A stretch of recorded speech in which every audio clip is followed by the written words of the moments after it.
세상의 초등 학문에 대해서 이야기를 한번 나눠볼까 합니다. 세상의 초등 학문이라는 말은 성경 전체에서 4번 나오는데요. 골로새서 2장에서 2번 나오고 갈라디아서에서 2번 나오는데 이렇게 2장 8절과 20절 이렇게 2번 나옵니다. 저희가 20절은 읽었으니까 우리 함께 골로새서 2장 8절 함께 읽겠어요. 2장 8절입니다. 네, 읽어볼게요. 시작. 누가 철학과 헛된 속임수로 너희를 사로잡을까 주의하라. 이것은 사람의 전통과 세상의 초등학문을 따름이요 그리스도를 따름이 아니니라. 아멘. 네, 이렇게 보면 세상의 초등학문은 사람의 전통과 철학, 헛된 속임수와 관련이 있는 것으로 보입니다. 또한 또 우리가 아까 읽었던 골로새서 2장 20절에 너희가 세상의 초등학문에서 그리스도와 함께 죽었다 말하고 있는 것처럼 우리가 그리스도와 함께 죽음으로써 여기서 벗어나야 한다는 그런 것들을 알 수 있겠습니다. 그렇다면 세상의 초등학문이란 무엇을 말하고 있는 것일까요? 초등학문이라는 말을 헬라어 원어로 찾아보니까 스토이케이온이라고 나옵니다.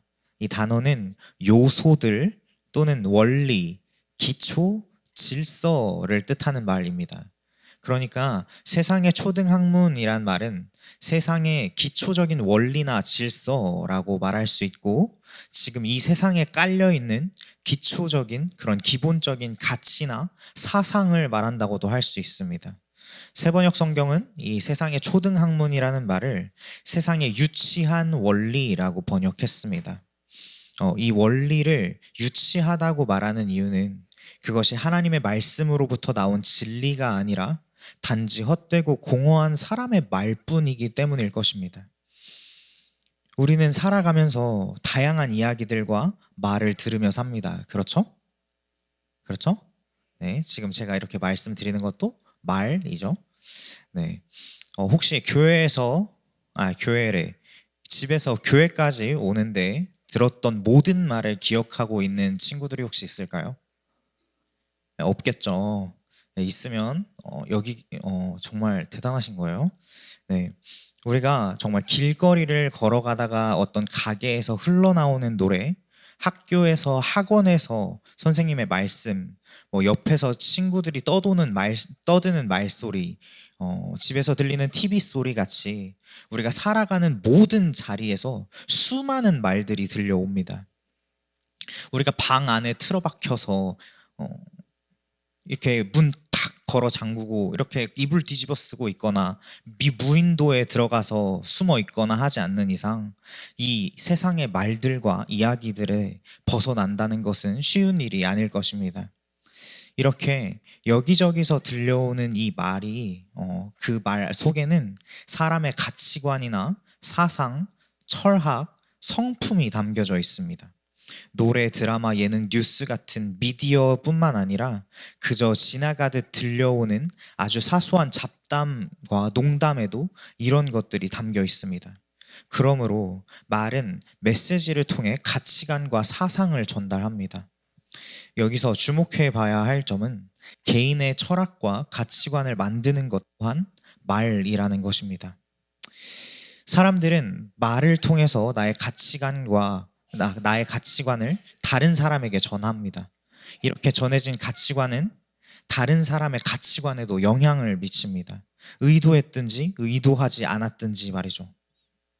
이렇게 전해진 가치관은 한 사회나 공동체에 공유가 되고 그러다가 점차 힘을 얻게 돼서 그 규모가 커지게 되면 한 시대나 공동체를 관통하는 가치관과 철학이 됩니다. 그 시대나 사회를 이끌어가는 사상이 되는 것이죠.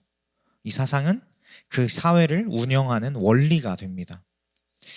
우리 시대 가운데 원리처럼 받아들여지는 가치나 철학 사상이 뭐가 있을까요?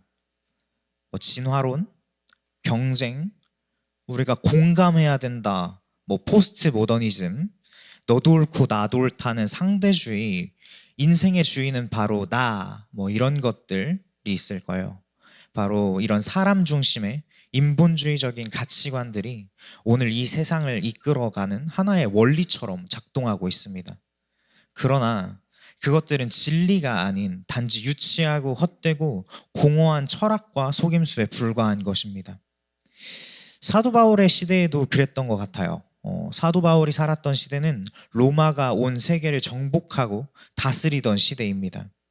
로마는 동양을 제외하고 서쪽 대부분의 나라를 다스리고 있었습니다. 로마는 그리스의 영향을 많이 받았기 때문에 그렇다 보니 전 세계적으로 헬레니즘 철학이 로마 제국을 이끌어 나가는 원리가 되었습니다.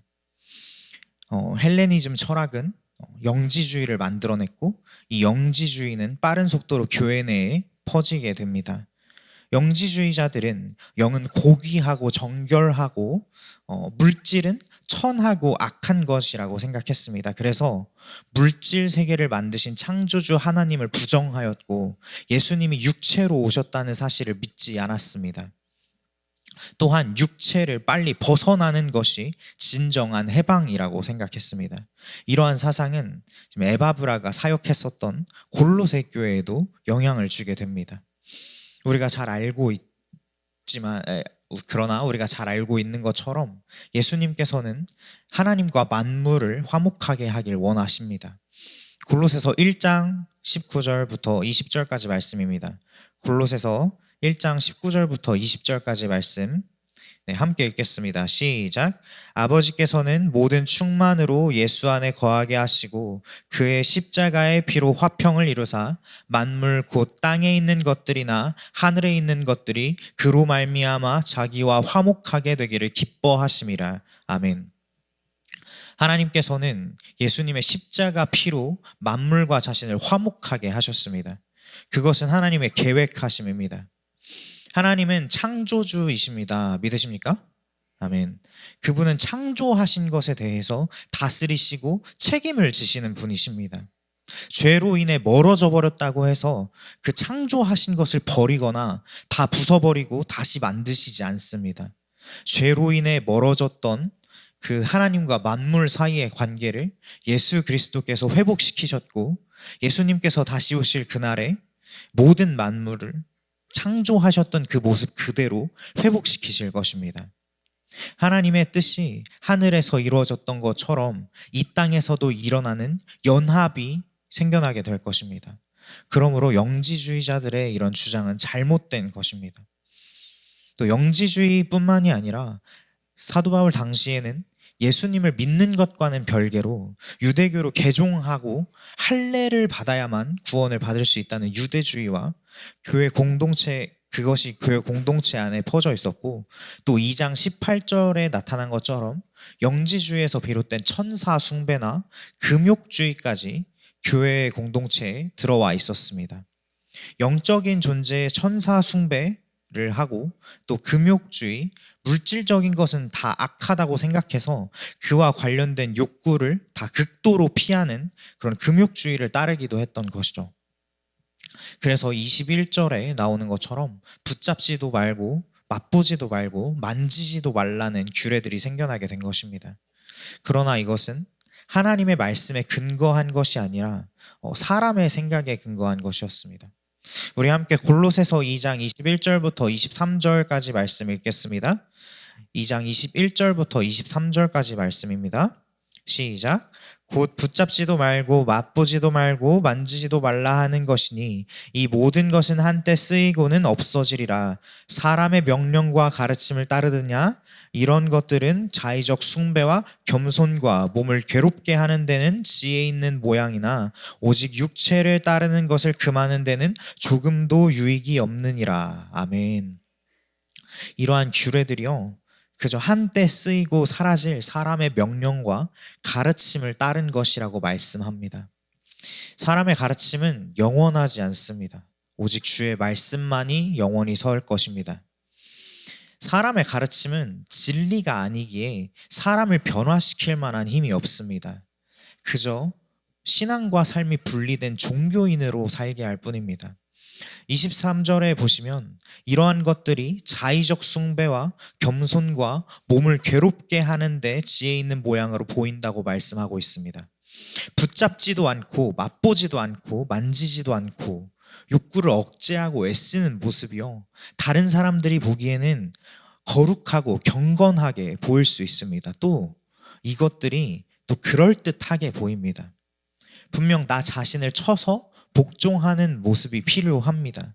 그러나 그것이 하나님으로부터 온 것이 아니라 사람에게서 온 것이라면 당연히 그것은 하는 의미가 없어지겠죠. 사람의 말을 그것이 아무리 그럴듯하게 들릴지라도 진리는 아닙니다. 그것이 아무리 지혜로운 것처럼 보일지라도 세상에 속한 것이라면 그것은 지혜가 아닙니다. 지혜의 근본은 여호와를 경외하는 것이니까요. 사람의 명령과 가르침에 따라 하는 자의적 숭배, 자발적인 종교의식과 겸손, 또 몸을 고통스럽게 하는 것은 결국 종교적인 행위에서 끝나버릴 것입니다. 육체를 따른다는 것은 탐욕스러운 옛 자아, 옛 본성을 의미하는데요. 그런데 이러한 방법들이 같은 사람에게서 나온 것이라면 어떻게 옛 자아, 옛 본성을 해결할 수 있을까요? 그럴 수 없는 것입니다. 요한복음 8장 32절에는 이런 말씀이 있습니다.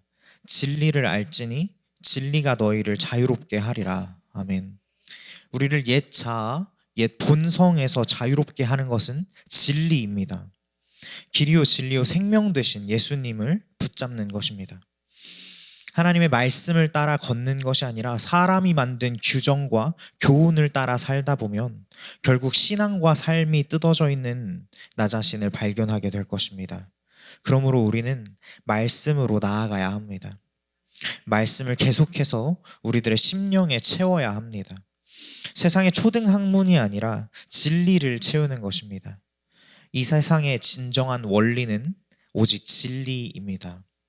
세상은 우리에게 다양한 말들을 들려줍니다. 세상의 가치관과 철학들을 이야기하고 그것이 세상의 원리라고 말합니다.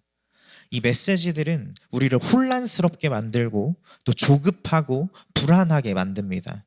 때로는 게으르게 만들기도 하죠. 또 세상과 타협하게 만듭니다. 그러나 우리는 이 말들을 분별할 줄 알아야 합니다. 무엇이 진리인지, 무엇이 세상의 초등학문에서 온 철학과 헛된 속임수인지를 말씀을 통해서 주의 깊게 살펴보아야 합니다. 사람의 명령과 가르침으로부터 온 것인지 아니면 그리스도를 따르는 말인지 말이죠. 우리는 세상의 유치한 원리에서 그리스도와 함께 죽은 줄 믿습니다. 거듭난 우리는 진리를 따르는 자들입니다. 이제는 세상 논리에서 벗어날 때가 되었습니다. 진리가 우리를 자유롭게 할 것입니다. 주님 안에서 말씀 가운데 참된 자유를 누리시는 저와 여러분들 되시기를 간절히 소망합니다. 함께 기도하겠습니다. 하나님 아버지, 우리가 진리 안에 거하는 자들이 되기를 소망합니다. 세상의 헛된 속임수와 철학에 마음을 빼앗기지 않고 오직 모든 신령한 지혜와 총명의 하나님의 뜻을 아는 데에 힘쓰는 자가 되게 하여 주시옵소서. 이를 위하여 주님의 말씀을 우리의 심령 안에 부지런히 채우게 하여 주시옵소서. 말씀으로 역사하시는 성령님, 우리 안에 충만하게 임재하여 주시고 우리를 주님께로 진리로 인도하여 주시옵소서. 살아계신 예수 그리스도 이름으로 기도드립니다. 아멘.